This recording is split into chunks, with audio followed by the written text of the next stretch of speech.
Shanti.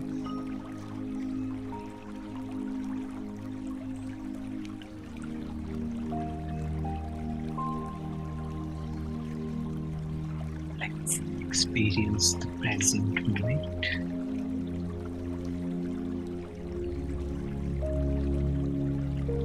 Observe the silence around you.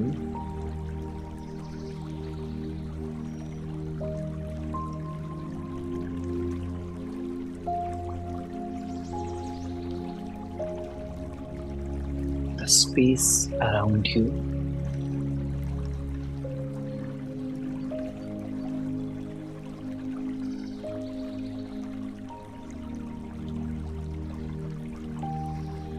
The purity of this moment.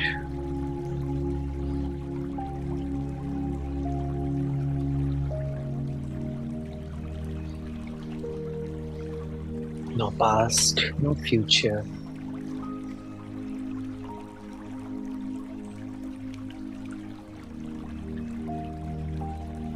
Just this moment.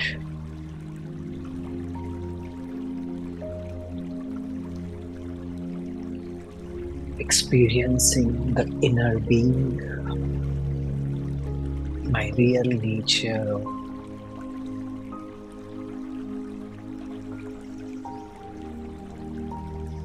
being peaceful and happy.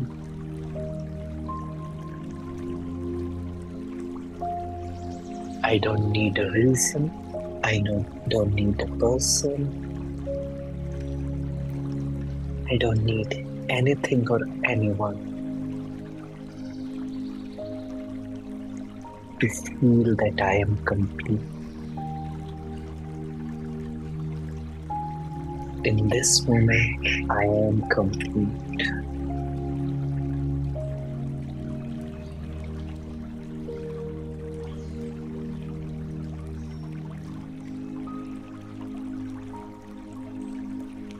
Life is a blessing.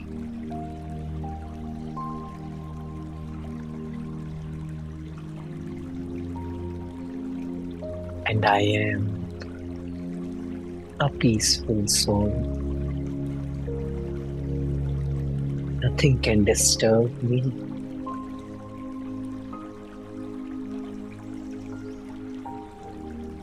I have the power to stay calm, stay conscious, stay alert in all situations.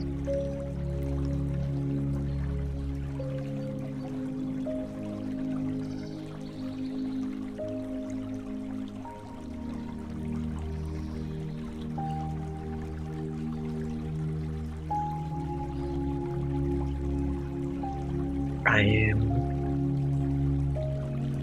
God's lovely, divine child.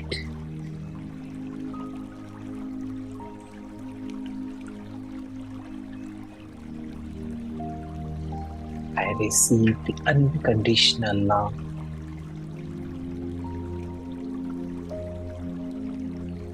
from Him.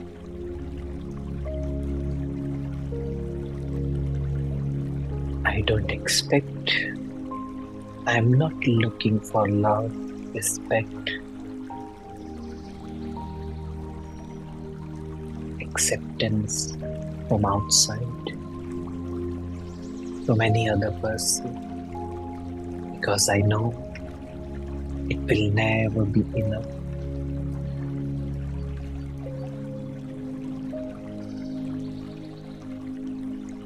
Because I'm looking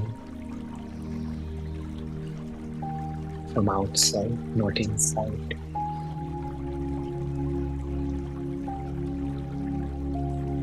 God's love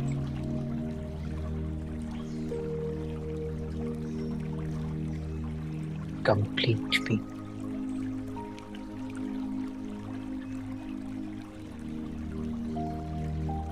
By filling myself with God's love,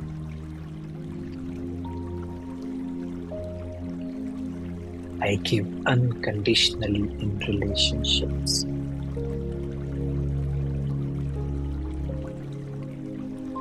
My love is not dependent.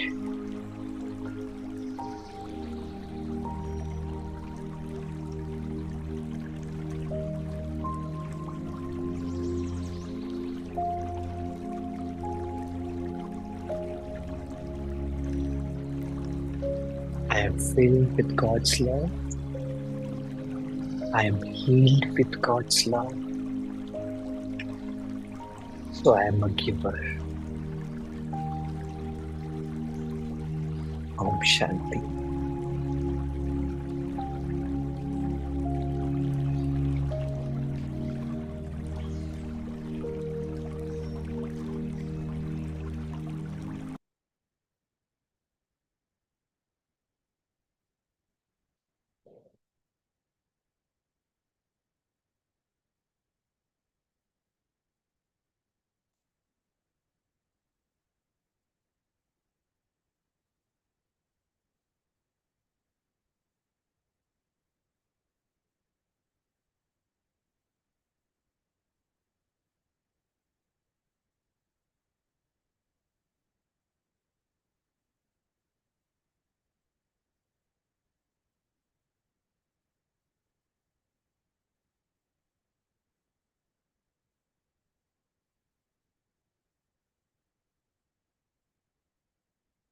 Om Shanti. Good afternoon. How are you all? Yesterday we had a very beautiful discussion around the phases of romantic relationships or every relationship. We call it, some people call it, we are in love, but we are trying to understand that if it is love, then there is no opposite. So if there are opposites, then ego satisfaction, attachments, clinging, insecurities, fears, projecting my pain, my unhealed parts onto others. ये सब drama ये सब game चल रही है. We need to be aware of it so that we can heal our relationships, right? So in that journey, let's proceed with today's reading.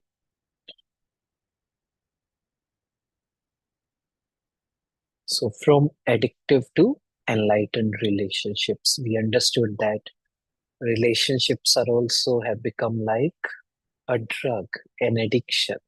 Till the time the drug is available, all good. The moment even thinking about that this person will go away from me, people turn hostile, insecurities comes up. And even like drugs, there is a tolerance to it. So even if the person is around, I need more of that. And it does not happen. So after 6 months, after 1 year, which was covered with euphoria, initial phase of love, which was covered, again starts surfacing. And now what is happening? It was already there, but there is a person around me to blame, to criticize. So it feels like that this person is the reason for my unhappiness. I was happy before that person came. It starts to feel like that. So let's start to heal it. Let's turn it into an enlightened relationships. So can we change an addictive relationship into a true one?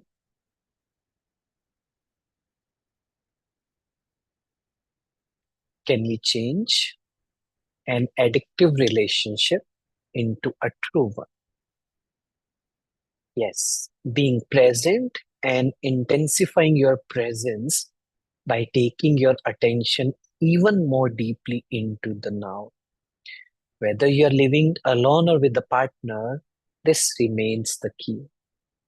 For love to flourish, the light of your presence needs to be strong enough so that you no longer get taken over by the thinker or the pain body and mistake them for who you are. To know yourself as the being underneath the thinker, the stillness underneath the mental noise, the love and joy underneath the pain is freedom, salvation, enlightenment. To disidentify from pain body is to bring presence into the pain and thus transmute it. To disidentify from thinking is to be the silent watcher of your thoughts and behavior, especially the repetitive patterns of your mind and the roles played by the ego. Yes, we can change an addictive, hostile relationship into a true one. And one person can do it. We don't need two people to do it. Mind it. How? Being present. Being present means being an observant. Disidentify from your thinking, from your mental noise. The mind, like I said, that if my partner has not listened to me, or their way of expressing love is different, so the mental noise will start coming up. They don't love you, they don't, behave like you, they have a different habit, you have told them 10 times, but they have not listened to it, they don't respect you, they don't love you. All that is a mental noise. So start observing and start disidentifying, understanding the pain body, understanding the repetitive patterns of your mind and the roles played by ego. Ego wants to fight, ego wants to protect, ego wants to project all the issues on the person other than you, not on you. Ego does not want to do that. So, understanding to know yourself as the being underneath the thinker. That's why it's very important to practice meditation, being spiritual. Practice that being underneath the thinker, below the mind, our real nature of being peaceful, not getting caught up with the mental noise, all those negative thinking, um, waste thinking, pain thinking. That is what the love and joy, the freedom, salvation, and enlightenment. To disidentify from the pain body we understood, right? The things like we want sympathy, we feel good, we feel happy while experiencing joy, while experiencing pain, even while explaining pain. So if I have to disidentify from it, what I have to do is to bring presence into the pain, acknowledging that there is pain. I am hurt. I need healing, but to bring it in front of you and then transmute it. Transmute it means when you will look at it, it will start going away, it will start fading away. Otherwise, there is a quote, the pain which is not transmuted is transferred. If I'm not transmuting it, it is transferred to my body, to the relationships. So what I have to do, be the silent watcher of your thoughts, what me ego is trying to create, and not believing in it, telling it that this is not real, which my ego mind is trying to create, right? If you stop investing it with selfness, the mind loses its compulsive quality, which basically is the compulsion to judge and so to resist what is. So the author is saying that if you start doing it, the mind loses its compulsive quality. And the mind's compulsive quality is to judge. You, we just jump to conclusion. We judge by one thought, one word, or to resist. Why is this like that? Why don't you do like that? Why they don't do like that? Why they don't listen to me? To resist to what is. वो कैसे है उसको resist करना, which creates conflict, drama, and new pain. In fact, the moment that judgment stops through acceptance of what is, you're free of the mind. The moment that judgment stops through acceptance of what is, you're free of the mind, right? Mind creates, they did like this. You have not asked the person, just start judging them. We just start thinking like that. Oh, they did this, they did not ask me, they don't value me. No, whatever it is, I have to accept it. And with the moment we accepted that, okay, they may have a different habits, may have a different thought process, but it does not mean that they don't respect me. There's no relation between this. And my mind is playing with me because it wants to feel pain. You have made, the moment you accept what it is, you have made room for love, for joy, for peace. First, you stop judging yourself, then you stop judging your partner. The greatest catalyst for change in a relationship is complete acceptance or of your partner as he or she is, without needing to judge or change them in any way. The greatest, the greatest catalyst for change. Yes, we want them to be better. We need to understand. First we need to be ourselves be better. पहले खुद को बदलना है. And then the greatest catalyst for change is complete acceptance of your partner. First, accept that they are like this without needing to judge or change them. We have to let go of this compulsive behavior. I want to change them. They are not good. I want to change them. You will find it. We have to accept. That immediately takes you beyond ego. This is so true. The moment you accept, the ego dies. All mind games and all addictive clinging are the normal. There are no victims and no perpetrators anymore, no accuser and accused. This is also the end of all codependency, of being drawn into somebody else's unconscious pattern and thereby enabling it to continue. Right? The moment we accept, it creates a space for joy, for peace, for love. This is how important acceptance is. Acceptance is a very small word, but it's it's a it's a wonderful thing. Start accepting everything what is. जैसा है उसको accept कर, especially the partner. What is going to happen? All mind games, all addictive clinging, चिपक के रहना, codependencies, accused, and being drawn into somebody else's unconscious pattern. It will end and thereby enabling it to continue. You will then either separate in love or move ever more deeply into the now together, into being. Can it be that simple? Yes, it is that simple. Love is a state of being. Your love is not outside, it is deep within you. Love is a state of being. Doesn't matter on is it with the person or an animal, with the flowers, nature, doesn't matter. Love is a state of being. Love is not outside. It is deep within you. You can never lose it and it cannot leave you. It is not dependent on some other body, some external form.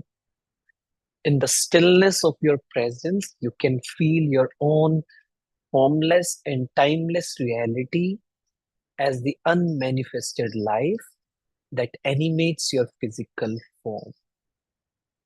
You can then feel the same life deep within every other human and every other creature. You look beyond the veil of form and separation. This is the realization of oneness This is love. First thing, love is our true nature. Love is the nature of soul, being loveful, feeling that I love everyone and everyone loves me. Everything I love and everything loves me. This is just a feeling. And it is not outside, it is not dependent on any other people gesture. When we are in the present, we feel that formless and timeless reality as the unmanifested light that animates your physical form. So then you start feeling love with every person, every other creature. What is God? The eternal one life underneath all the forms of life. What is love? To feel the presence of that one life deep within yourself and within all creature. To be it. Therefore, all love is the love of God. Who is God? The Supreme Soul, who is an ocean of love, and His love only. We all are connected, so His love only is reflected through me, through other people, even not people, all the creature. So to feel that we all are child of God, so we all are connected. There is no separatedness by religion, by caste, by money, by nation, by gender. No, everyone is connected. All are my spiritual brothers and sisters. This is what. Therefore, all love is the love of God. God is love. Love is God. They say it, right? But this is the actual meaning of it, that God is the ocean of love, filling ourselves with His love, feeling that everyone is connected to me, not only four people, the whole world is my family. Love is not selective, just as the light of sun is not selective. It does not make one person special. It is not exclusive. Exclusivity is not the love of God, but the love of ego. Please understand it and please reflect on it. इसके बारे में सोचना है जाकर. Love is not exclusive. I love this person, बाकी के साथ जो होता रहे. ऐसा नहीं. Love is not selective. However, the intensity with which true love is felt can vary. That's okay. There may be one person who reflects your love back to you more dearly and more intensely than others. And if that person feels the same towards you, it can be said that you are in a love relationship with him or her. The bond that connects you with that person is the same bond that connects you with the person sitting next to you on a bus or with a bird, a tree, or a flower. Only the degree of intensity with which it is felt differs. Right? So intensity can be different, but love is not selective. Even in an otherwise addictive relationship, there may be moments when something more real shines through, something beyond your mutual addictive needs. These are moments when both your and your partner's mind briefly subside and the pain body is temporarily in a dormant state. This may sometimes happen during physical intimacy or when you are both witnessing the miracle of childbirth or in the presence of death or when one of you is seriously ill, anything that renders the mind powerless. When this happens, your being, which is usually buried underneath the mind, becomes revealed, and it is this that makes true communication possible. Even in normal relationships, addictive relationships also, there are some moments when you truly, truly feel those moments which we are talking about, that unconditional love. But this happens only when there are moments like which are shared by author, When anything which renders the mind powerless, when the mind subside, but those moments are very, very brief. But what happens then? Your being, which is usually buried, which was buried underneath the mind, becomes revealed. It starts to go up, come on the surface. And it is this that true makes true communication possible. True communication is communion. Communion means, otherwise, communion means conversation with God. True communication is communion, the realization of oneness, which is love.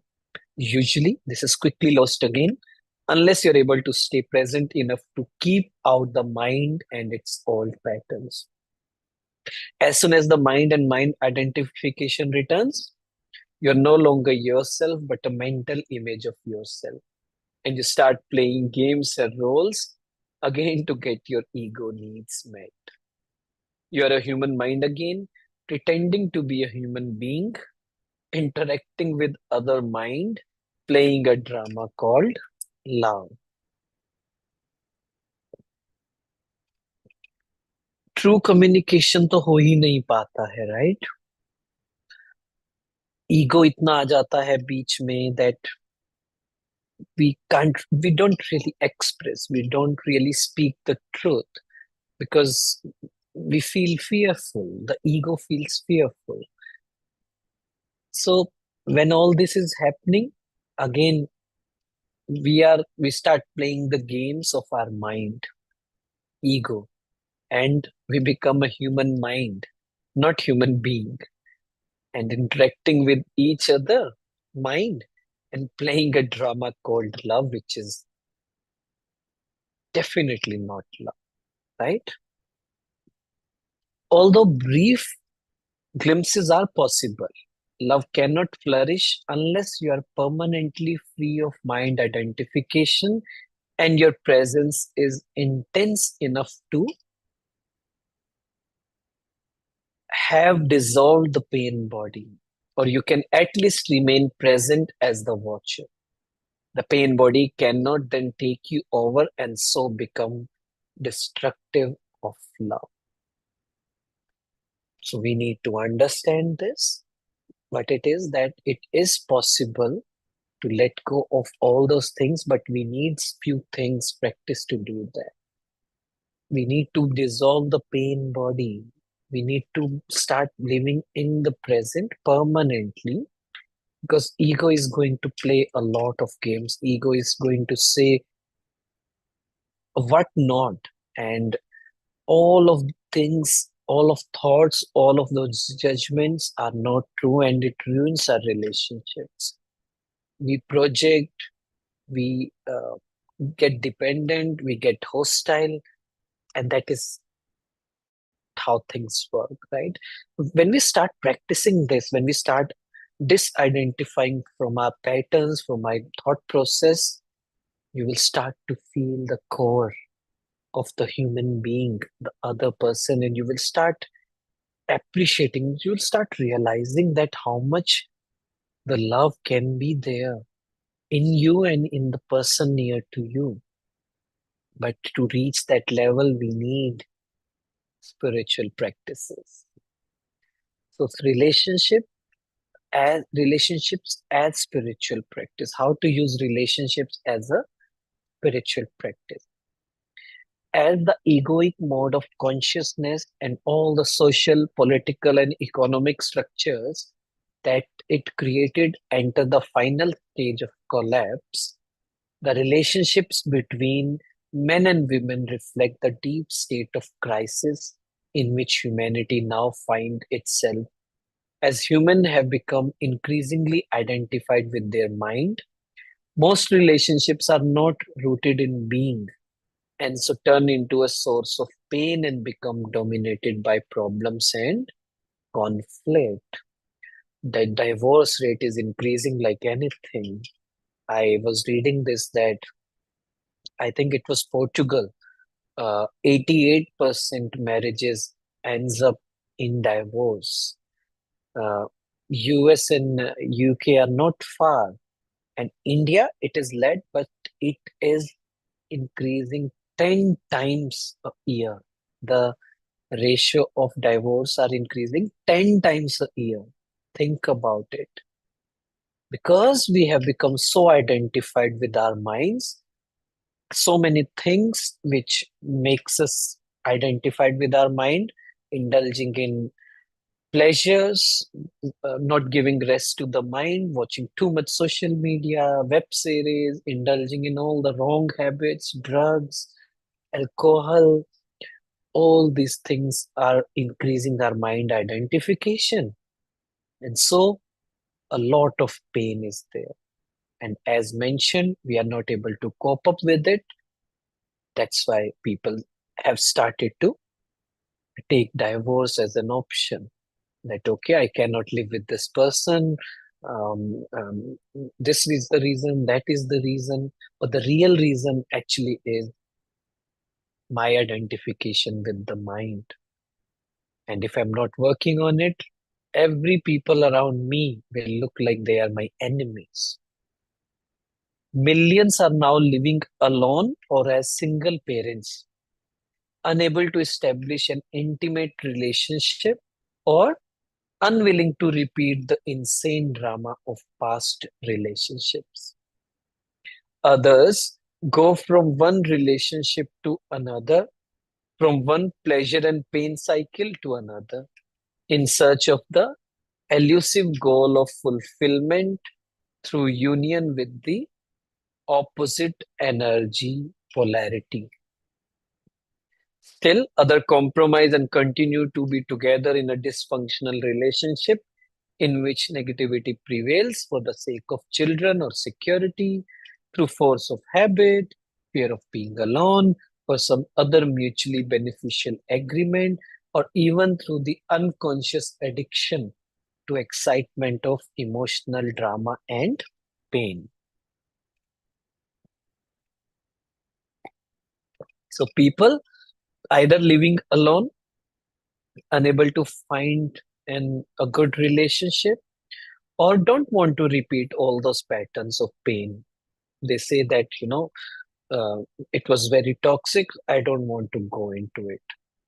Or other people look for a relationship, but they go from the same cycle, pleasure, pain. Then again, looking for elusive goal of fulfillment. Maybe this is the person who will uh, turn my life around. This is, we are living a lie. This is not possible. And others still living in those relationships due to many reasons: fear of being alone, being financially dependent, or some people even have the habit of these dramas, pain. They find it good. They they can't look their life beyond these dramas and pains and fights and arguments. This is so true. We have to check it ourselves. However, every crisis represents not only danger but also opportunity. If relationships energize and magnify egoic mind patterns and activate the pain body as they do at this time, why not accept this fact rather than try to escape from it? So there is a crisis, the pain is there, the egoic mind creates pain body. So let's do one thing, let's accept it and try to work on it rather than escaping from it. So using relationship as a spiritual practice, that okay, these are my trigger points. Here I need to work. I get possessive. So I need to work here. Let me start practicing it here. Let me start feeling myself with more self-love, God's love. Let me start being more peaceful. Let me uh, take away all the things in my life which makes my mind weak. Let me take it as a spiritual practice. It's a wonderful thing to do. Why not cooperate with it instead of avoiding relationships or continuing to pursue the phantom of an ideal partner as an answer to your problems or a means of feeling fulfilled? Let's start working on it rather than looking for an ideal partner. Somebody will come in my life and he will change it. No, it's not possible. The opportunity that is concealed within every crisis does not manifest until all the facts of any given situation are acknowledged and fully accepted. The opportunity that is concealed मतलब छुपी हुई है किसमें? In those crises, in those unhealthy relationships. What is the opportunity? Within every crisis does not manifest until all the facts of any given situation are acknowledged and fully accepted. We need to acknowledge and accept all the facts. Facts means, yes, here I might be wrong. Here I need to work on it. This is not healthy. Okay, I have got it. Let me work on it. As long as you deny them, as long as you try to escape from them or wish that things were different, the window of opportunity does not open up. And you remain trapped inside that situation, which will remain the same or deteriorate further. Again, the acceptance and acknowledgement part that yes, I need to work, not the other person. With the acknowledgement and acceptance of the fact, also come a degree of freedom from them. For example, when you know there is disharmony and you hold that knowing, through your knowing, a new factor has come in and the disharmony cannot remain unchanged. So, for example, when you know there is disharmony, when you know that things are not going good, so you know that knowing is a very good thing. When you know you are not at peace, your knowings create a still space that surrounds your non peace in a loving and tender embrace and then transmutes your non peace into peace. Let me explain. So, when you know you are not at peace, right? So, the best way to increase your peace is to know why you are not at peace. So, when you are not at peace, try to acknowledge what is taking away my peace. I may be possessive. I maybe don't feel good when my partner meets other people, talk to other people more than me, or mm, does not give time to me. Just know that. Just acknowledge that, right? So this knowing creates a still space. It is going to create a space in a loving way and then transmutes your non-peace into peace. You will start transmuting it. As far as inner transformation is concerned, there is nothing you can do about it. You cannot transform yourself, and you certainly cannot transform your partner or anybody else. All you can do is create a space for transformation to happen, for grace and love to enter. Please understand this. What the author is saying, that as far as the transformation is concerned, there is nothing you can do about it. And forget about the other person. You cannot transform them.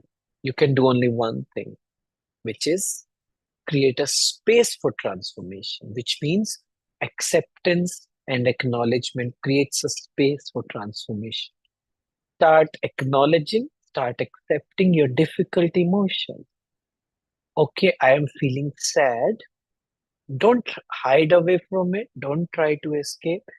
Just sit, take a diary, take a pen, just write, think, why am I so sad? Why am I so angry? Just accept it. Don't feel guilt, nothing. Just with the love, accept it. This is going to create a space for transformation. So whenever your relationship is not working, whether it brings out the madness in you, triggers, and in your partner, be glad. Okay, not glad, then at least be peaceful that, okay, this will, this will tell me something. This will show me the path that where I need to work. What was on unconscious is being brought up to the light. वो जो छुपा हुआ था पहले पता ही नहीं था ना. It has come to the light. It is the opportunity for salvation. Every moment, all the knowing of that moment, particularly of your inner state, which means if there is anger, know that there is anger. Accept that, yes, I am getting angry, but don't get involved in that. Just observe, be in the present at your core, the life, the being. I am peaceful, and just observe that anger is coming up, jealousy is coming up, defensiveness is coming up, the urge to argue is coming up, proving, justifying is coming up, the need to be right, an inner child demanding love and attention, or emotional pain of any kind. Whatever it is, know the reality of that moment and hold the knowing, which means know the reality of that moment. Reality of that moment is none of this is true. The truth is being part. Being part means present part, which means I am peaceful. This is my reality. This is old mind identification. Let me try to solve it one by one. I am not uncomfortable. I am not judging about me, my emotions. Why am I getting so jealous feeling? It's okay. Just acknowledge it. So know the reality and hold the knowing. Hold the knowing means just observe that jealousy is there, anger is there, possessiveness is there, attention seeking is there. It will start to fade away. The relationship then becomes your sadhana, your spiritual practice. If you observe unconscious behavior in your partner, if you observe unconscious behavior in your partner, that partner is behaving irrelevantly, there is anger in the partner, jealousy, seeking love and attention, don't judge, don't try to preach, don't do anything. Hold it in the loving way. Hold it in the embrace of your knowing so that you won't react. Which means, what is the reality? Let me get your replies. So you see the unconscious behavior of your partner. First thing, what you have to do, what is the reality? Can you tell me? What is the reality?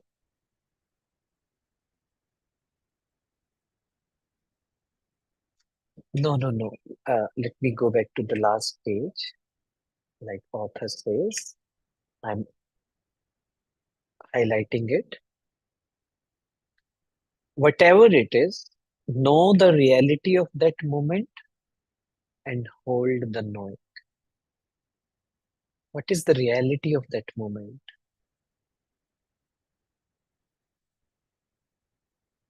Yes, the reality of that moment is none of this is true. This is just ego and mind. A pain is there. I am peaceful and hold the knowing. Similarly, if you see the unconsciousness in your partner, what to do? Just embrace of your knowing. so that you won't react. Now I won't react because I know this is not true. I'm just creating a space so that my partner also gets a space to heal, to accept, to know that this is not right. So unconsciousness and knowing cannot coexist for long. You understand? Unconsciousness and knowing cannot coexist for long. The moment you know that this is not right, or this what ego is trying to do, you have thrown the light on that unconscious thing. So it is just a matter of few days. It will start to go away. Even if the knowing is only in the other person and not in the one who is acting out the consciousness. Wow, this is so profound. Even if the knowing, let's say you are knowing it, and the other person who is unconscious, who does not know, still it cannot exist. Q, because you won't react. And if you won't react, then the drama, the need for right, proving the point, pain, there's no space for it, right? Because you have understood that this is not personal.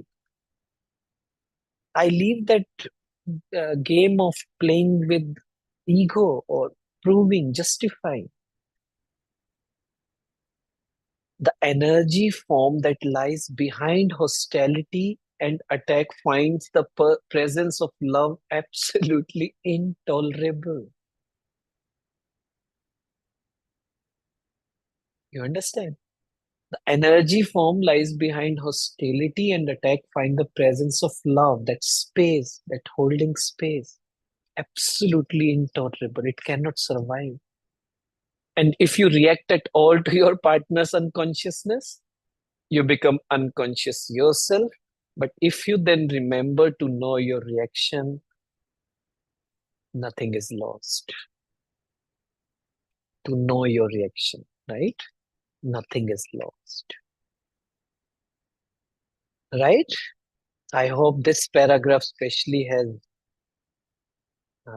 opened your wisdom, है ना? Gyan chakshu, wisdom eyes. Humanity is under great pressure to evolve because it is only last chance of survival as a race. This will affect every aspect of your life and close relationships in particular. Never before have relationships been so problematic and conflict ridden as they are now. As you may have noticed, they are not here to make you happy or fulfilled. If you continue to pursue the goal of salvation through a relationship, you will be disillusioned again and again. But if you accept that the relationship is here to make you conscious instead of happy, then the relationship will offer you salvation. Wow. The relationships are here to make me conscious, not happy. They are my spiritual practices to know what exactly is in me and how not to react, how not to play with the other person's unconsciousness. Then the relationship will offer you salvation and you will be aligning yourself with the higher consciousness that wants to be born into this world. And for those who hold on to old patterns, there will be increasing pain, violence, confusion, and madness. This is so true, no? Very, very, very good, very powerful. I suppose that it takes two to make a relationship into a spiritual practice, as you suggest. For example, my partner is still acting out his of pattern of jealousy and control. I have pointed this out many times, because but he's unable to sue it. Relatable, right? How many people does it take to make your life into a spiritual practice? How many people does it take to make my life into a spiritual practice? Exactly. Only me, right? Never mind if your partner will not cooperate. Sanity, consciousness can only come into this word through you. You do not need to wait for the word to become sane. Sane, you understand? Sabhya, or for somebody else to become conscious. Before you can be enlightened, you may wait forever, right? Do not accuse each other of being unconscious. The moment you start to argue, you have identified with the mental position and now defending not only that position, but also your sense of self. The ego is in charge. You have become unconscious. And at times, it may be appropriate to point out certain aspect of your partner's behavior. If you are very, very alert, very present, you can do so without ego involvement, without blaming, accusing, or making the other wrong. So, like Sister Shivani says, it takes one person to heal a relationship, right? So, these are the things which we are reading. We can do it even if my partner is doing it or not. So, the thing is that uh, we first we need to heal ourselves. When we start to heal ourselves, we will understand. I'm just saying out loud, maybe 80% of the problems which I thought are in the relationship will start to go away, will go away. 20% will still be there because of if the other person is not becoming conscious. But most of the things which I had in my mind will go away. So what is going to happen? You will start to heal relationship. You will start becoming more accepting, more loveful, more peaceful. You'll start giving more freedom. And what does the other person want? They want this only. And if when they start getting this from you, they also will want to change. They will start observing you. And this is how we can heal. And as the author says, that you can point out few things. He's not saying that don't say if you find anything wrong, but you can be very alert, very present, which means you can be very peaceful. You can be very assertive, yet not arrogant. You can just say that, can you please not do that? And you will say it with clarity, with peace, without blaming, without accusing, without making them wrong, just saying that, please, don't do that. You can do that, and we have to do that, right? When your partner behaves unconsciously, relinquish all judgment. Please, please, this is the thing. Relinquish, you understand? Relinquish means सारी judgments हटा दो. कोई judgment नहीं लानी है. Why they are like this? No judgments. इनको इतनी समझ नहीं है क्या? How many times I have told you? और हम इतने बड़े हो गए, etc. etc. No. Relinquish all judgments. Judgment is either to confuse someone's unconscious behavior with who they are or to project your own unconsciousness onto another person and mistake that for who they are. You understand?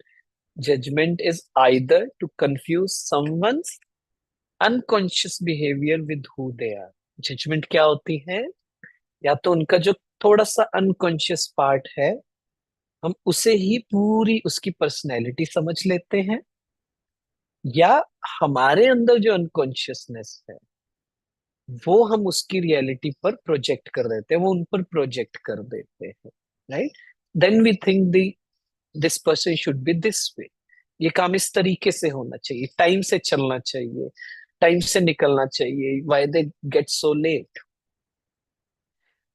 To relinquish judgment does not mean that you do not recognize dysfunction and unconsciousness when you say it. No, it does not mean that.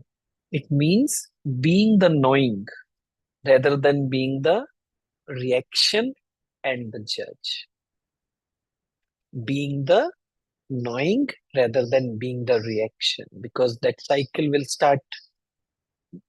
And when this cycle will start, it will not stop, right?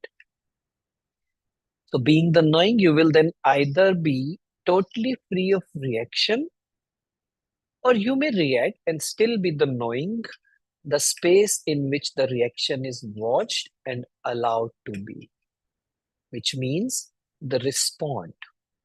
Maybe you won't react, you will ignore, you will say, okay, the ego is trying to take over. I won't get into it. I will say it when the things are normal, when the partner is not unconscious, or even if you will respond, but you will know the space in which the reaction is watched and allowed to be. Instead of fighting the darkness, you bring in the light. Wow, so beautiful. Instead of fighting the darkness, you bring in the light. Instead of reaction to delusion, you see the delusion, yet at the same time look through it. Wow. You see that the person is delusion. I am also delusion. This is not true. Yet at the same time look through it. Being the knowing you, I hope you all have understood what is the meaning of knowing. Being the knowing creates a clear space of loving presence that allows all things and all people to be as they are.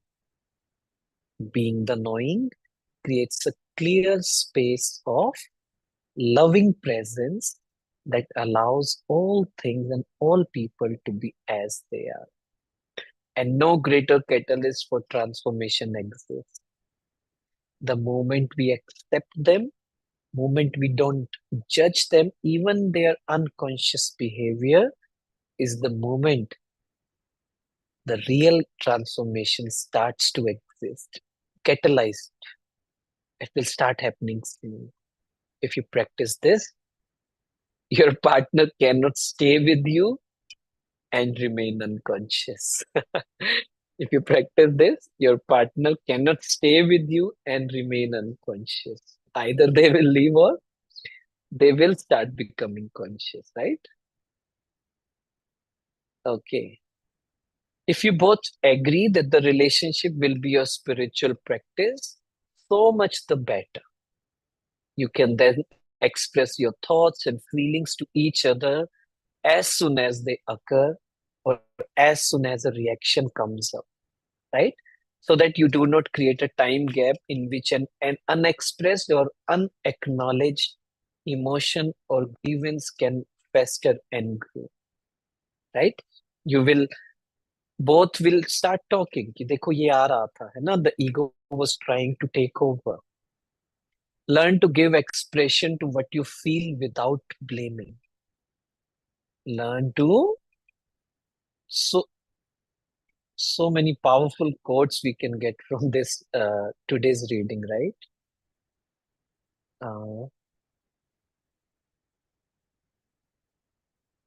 uh, Learn to give expressions to what you feel without blaming. I won't blame, then I will express. This is the rule. Learn to listen to your partner in an open, non-defensive way, because ego is trying to do something, not partner, right? Give your partner space for expressing himself or herself. Be present. This is what we do in the facilitation programs. We listen to the people without judgment, without uh, saying something, just being there and listening to them. Accusing, defending, attacking all those patterns that are designed to strengthen or protect the ego or to get its need met will then become redundant. Redundant मतलब वो खत्म हो जाएगा, वो active नहीं रहेगा. Giving space to others and to yourself is vital. Love cannot flourish without it. When you have removed the two factors that are destructive of relationships, what are they? When the pain body has become transmuted, and yes, and you are no longer identified with mind and mental positions. And if your partner has done the same, you will experience the bliss of the flowering of relationship. So, giving space to other and to yourself is vital. We talked about how to give space, and love will flourish in it. When you have removed the two factors that are destructive of relationship, when the pain body has been transmuted.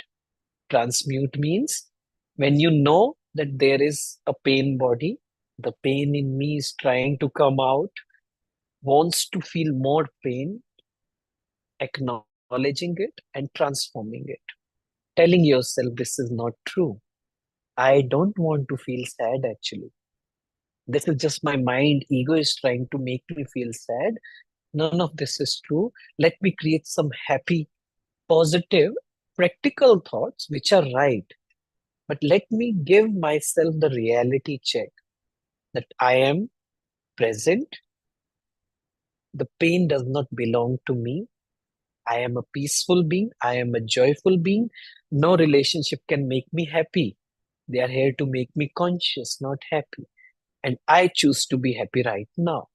This is how we are transmuting that pain.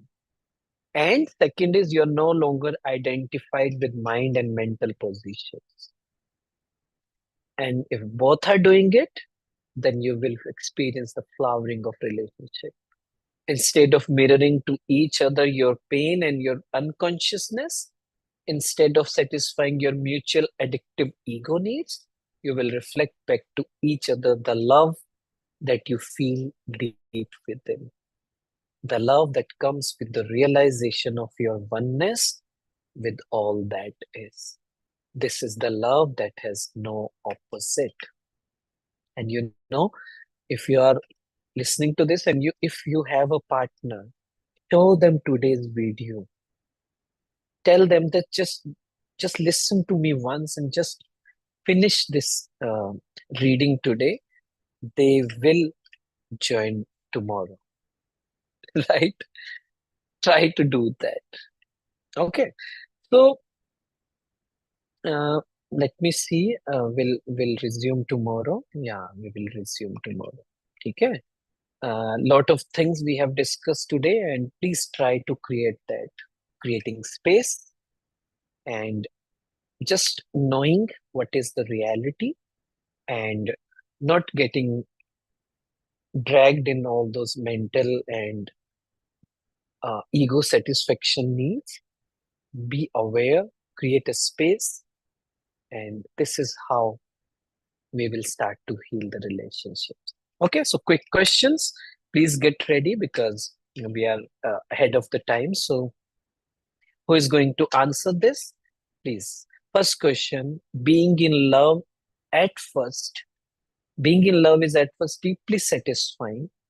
However, painful feelings reappear after some times, and you feel them even more strongly than before, right? So why does this happen? Have you ever witnessed similar experience in your personal life?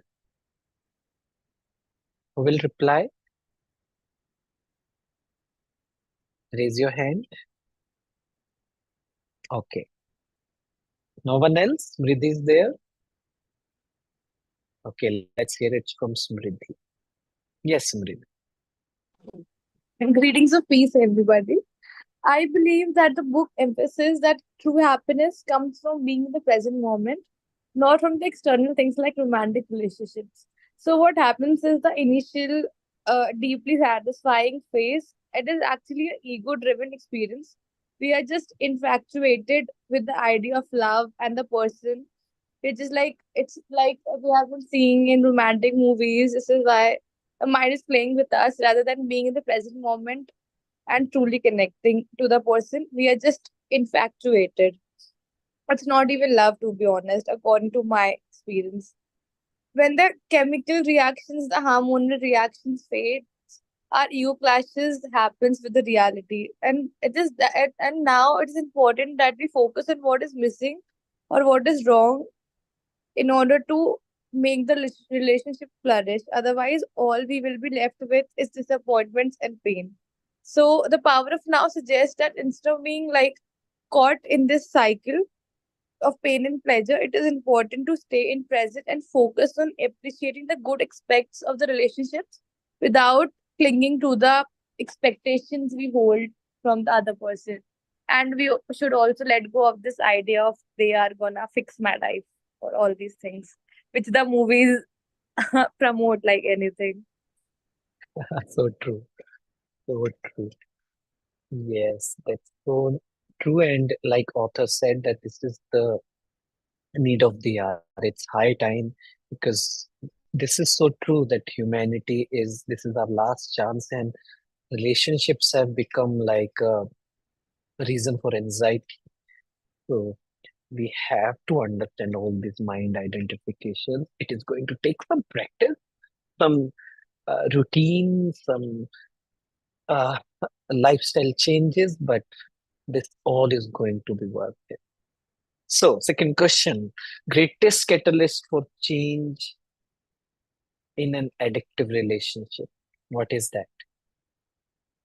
What the author talked about, the greatest catalyst for change in an addictive relationship. Have you ever tried this to harmonize your relationship with someone who is going to answer? Please raise your hand. Yeah, anyone else? Anyone else? Yes, Samriddhi, over to you.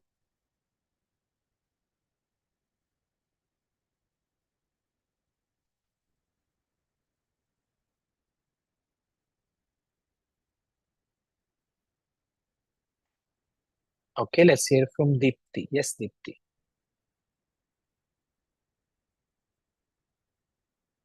Are you able to unmute?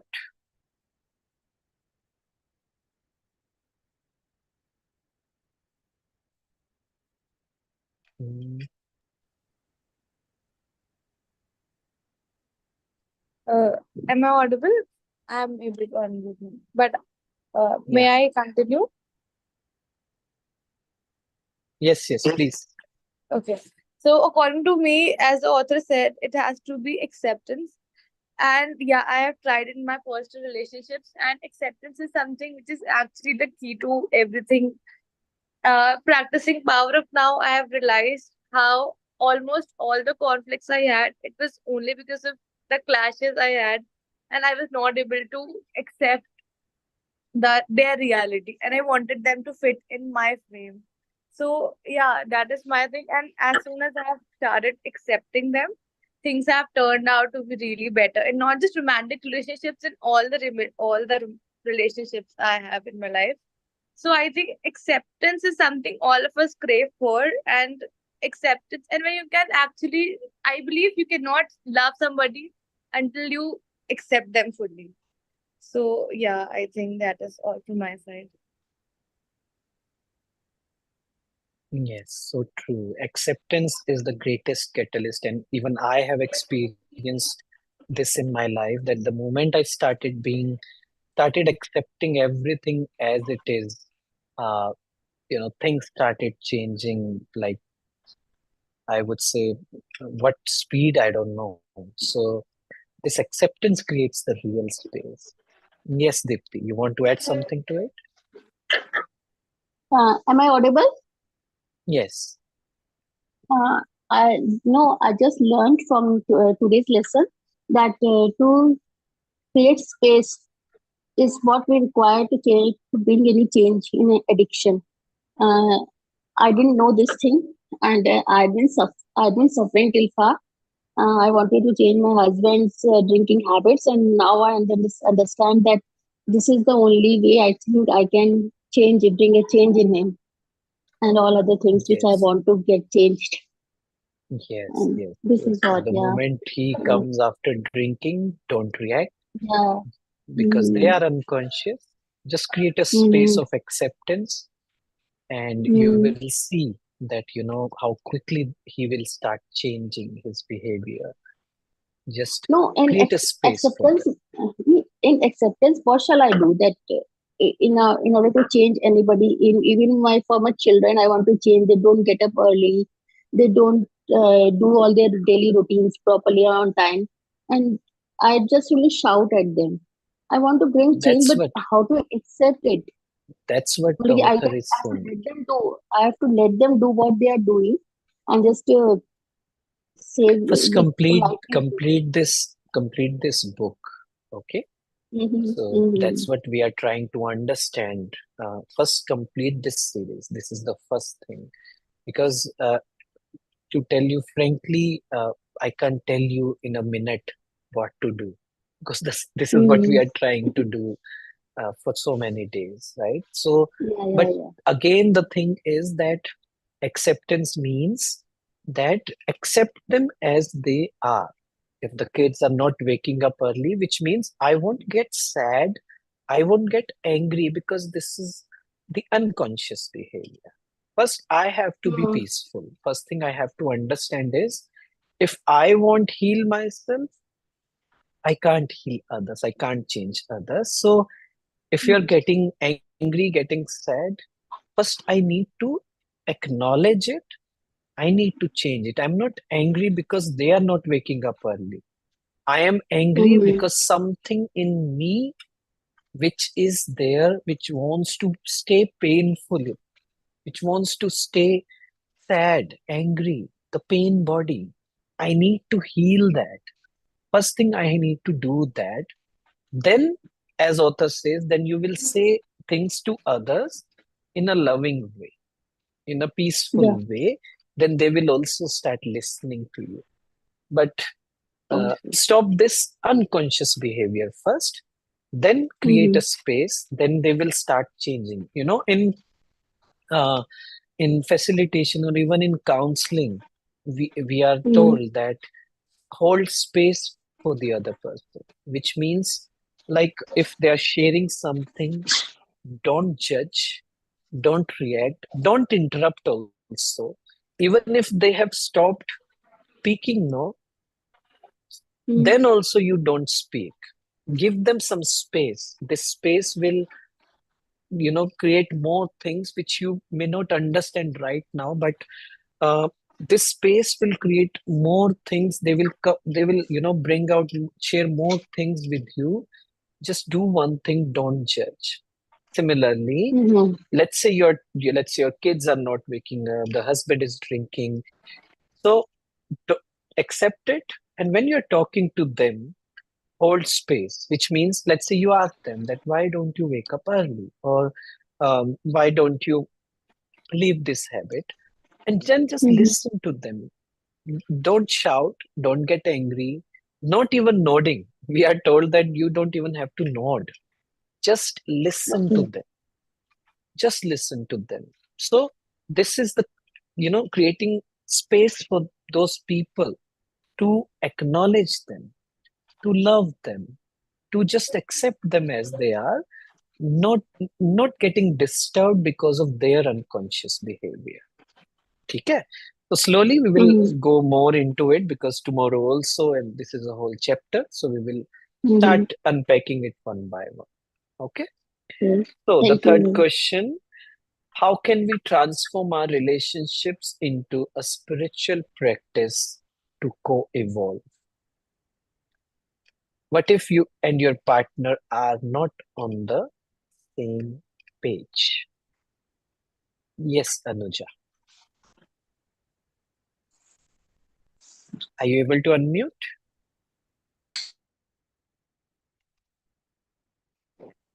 Om Shanti. Can you hear me?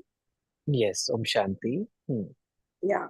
So, the author very beautifully said that when you are the knower, when you are giving that beautiful embrace of your loving knowing, then even if your partner has some unconscious symptoms, right? First of all, we should not judge your partner on the basis of few actions or symptoms that he has, that he's totally unconscious.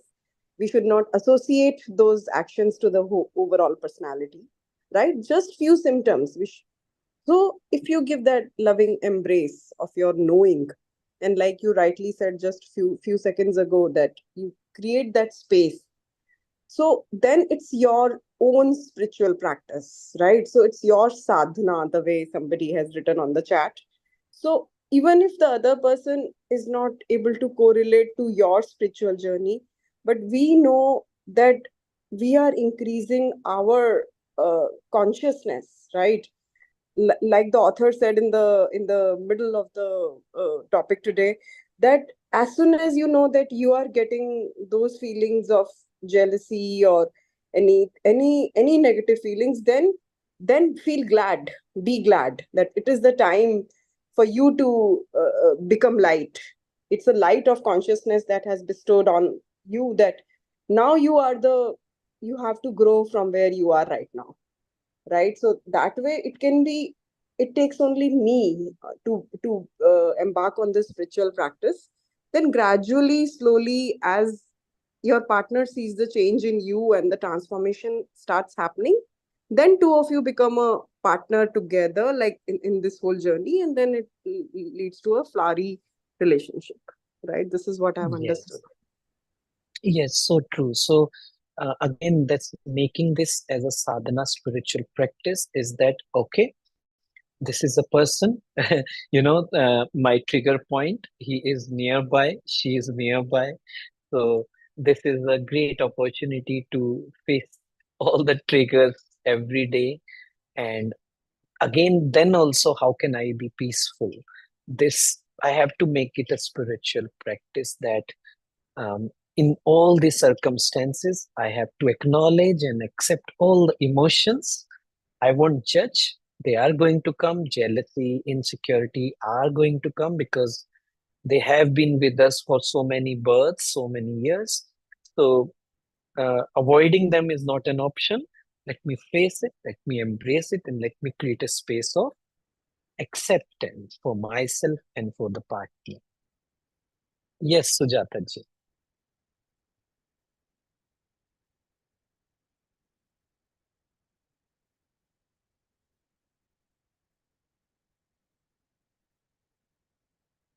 Are you able to unmute, Sujata ji?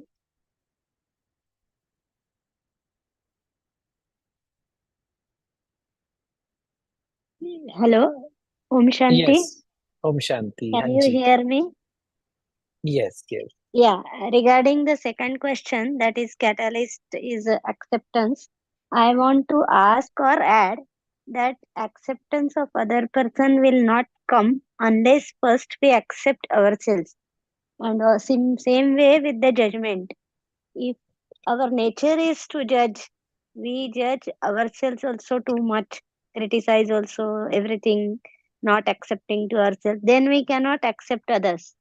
So I believe that the first step is to learn to accept self first, being in peace with self first, stop judging self first, then only we'll be able to accept others.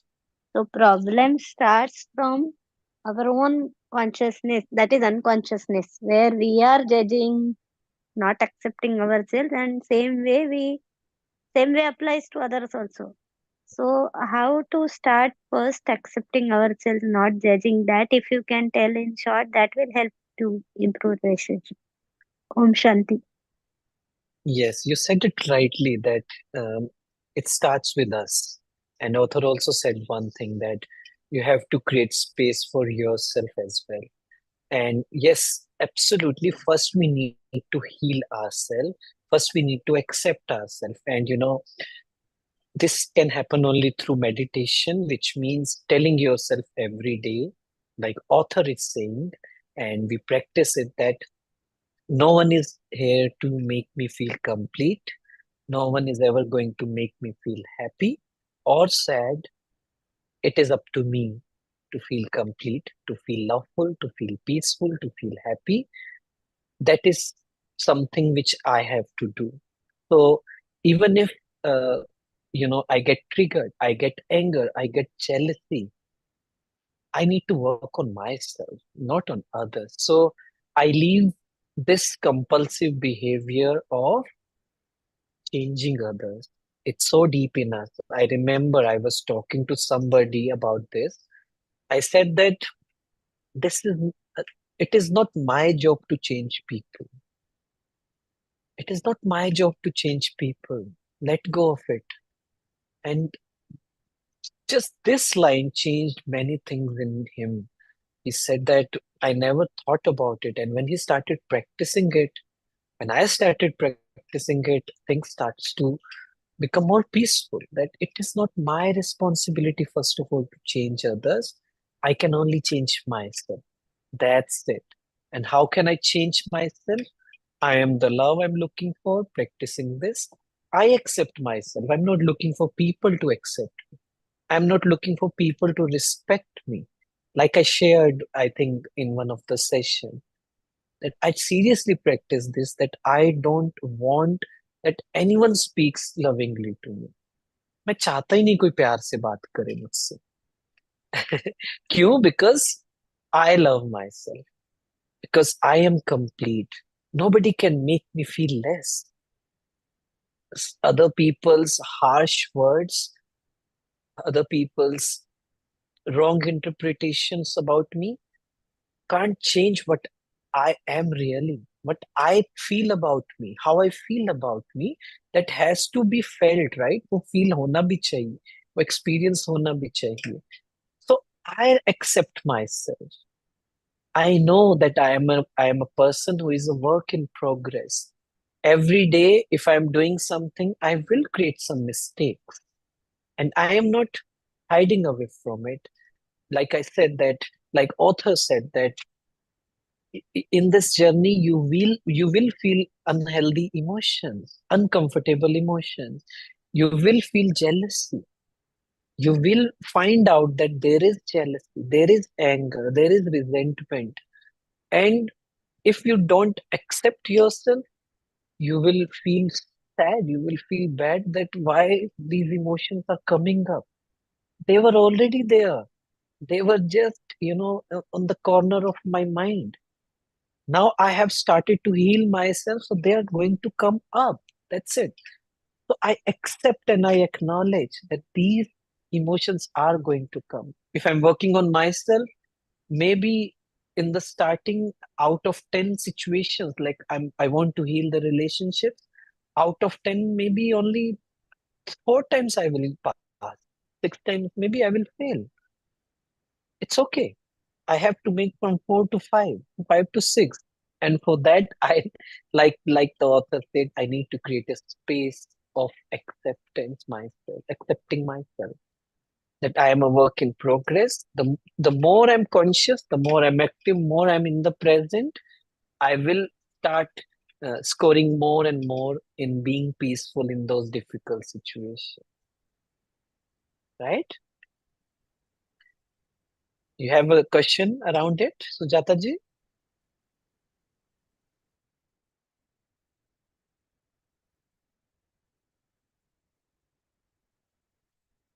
Okay, I think it's covered. So we'll talk more about it in our next session. So stay tuned. Tomorrow also you join, because we will go more deeply into healing our relationships. But what we have listened today, please practice it throughout the day. Change your relationship into spiritual practices. Okay? Chalo. So I will see you tomorrow, 3 p.m. Om Shanti. Best wishes.